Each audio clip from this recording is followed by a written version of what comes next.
Hey guys, back here another quick video. This time I'm going to be talking about the Panasonic Lumix DMC F270, which is considered a bridge camera or super zoom.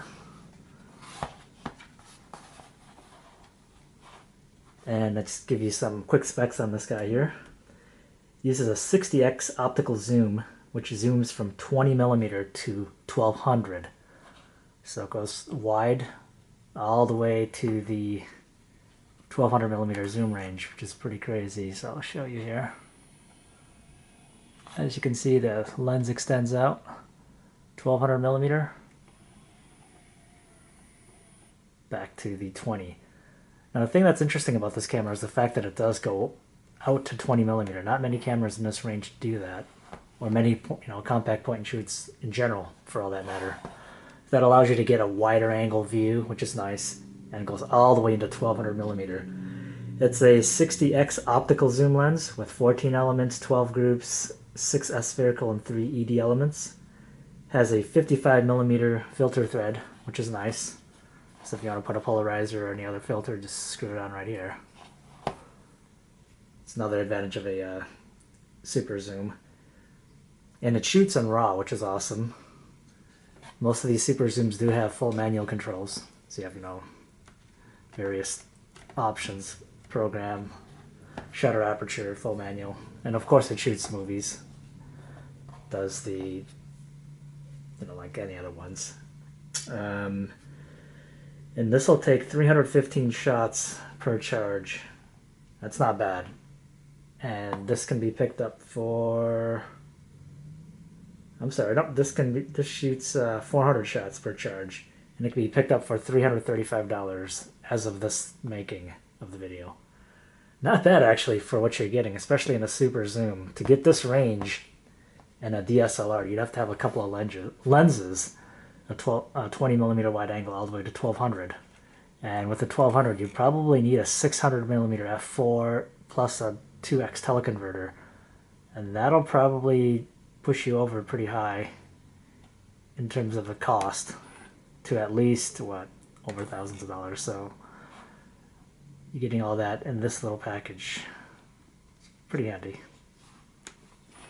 There are a couple of competitors to this camera. Let's see, we have the Canon SX50HS, which is a 12 megapixel sensor. Oh, this is a 16 megapixel sensor, by the way, which I don't know, I'm not too crazy about. And it isn't a 1 and 2, 3-inch size sensor, so it is a smaller sensor. And that's how you're able to get the super zoom, because of the smaller circle that the lens has to fill. The Canon SX50HS has a 24 to 1200, so this even goes wider. This goes to 20, and that's aperture starts at 3.4, whereas this one here will go from 2.8 to 5.9, so it's letting in a little more light at the wide end, but as soon as you zoom in, you will start losing light very fast. But the Canon's goes from 3.4 to 6.5, so already you're getting a little bit more light and wider range. The other advantage of the Canon is it has a fully articulated LCD screen. This does not. Well, what this has is the standard back screen, and also has a viewfinder here. It's called the EVF, electronic viewfinder. So when it's bright and sunny out, you can switch to this and look through here, which is a lot easier to see than looking at the larger LCD on the back during a sunny, outdoor conditions there. The other the Canon that'll shoot 315 shots per charge, whereas this will do 400. This costs $335. The Canon version will cost you $370. So in terms of overall value and features, I think this one's still better. Fujifilm FinePix HS50 EXR is another one. Goes from 24 to 1000 millimeter, and it has an f2.8 lens to 5.6. So that's a little better. Doesn't go quite to 1200 as this, but it's not bad. It also shoots in RAW, but that one will shoot 500 shots per charge, and that'll cost about $385. That's not bad either. Then we have the Sony HX300, which is a 20 megapixel sensor with a 24 to 120, 2.8 to 6.3.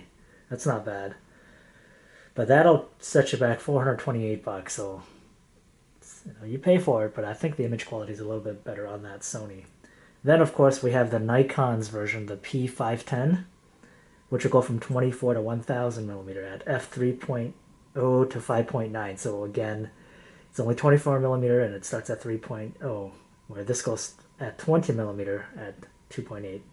And that version does not shoot RAW, so that Nikon P510 doesn't shoot RAW, and you only get 200 photos per charge, and it'll cost you about $325. So that's not bad, the overall competitors, but none of them go out to 20 millimeter at 2.8. That's the main advantage of this guy. And it's it shoots RAW, whereas the Nikon doesn't, but the Canon, Fujifilm, and the Sony do. So those are your other options for that. And I guess the advantage of this camera here is, of course, the wide zoom range, and the way it's able to achieve that is because of the small 123 sensor. I would rather have it a larger sensor, of course, but then the camera would be much bigger. Actually, Panasonic has another one called the Lumix FZ200, which has a 25 to 600 millimeter lens. Not as wide as this, but it has a constant f2.8 aperture throughout the whole zoom range. That alone is nice. It also shoots RAW, and it'll shoot 540 shots per charge. That's pretty awesome. Another one that's coming out on the horizon, which is kind of exciting, is the Sony RX10, which will have a 1-inch sensor, just like the RX100 and RX100 II. 1-inch sensor. It's going to be much bigger than the 123 size sensor, as I like to call them, and even the 1 and 1/7 sensors that you would find in like the Canon G16 and what have you. But the Sony RX10 will go from 24 to 200 millimeter at f2.8 constant. Not a great range in terms of focal length, but it's probably more of a usable range. 24 to 200 at f2.8 constant on a 1-inch sensor. That's going to be pretty good. But the kicker is it's going to be about $1,300. So for that price, you're going to be going into the DSLR range and, of course, the Micro Four Thirds. But in that small package, it's pretty, attractive.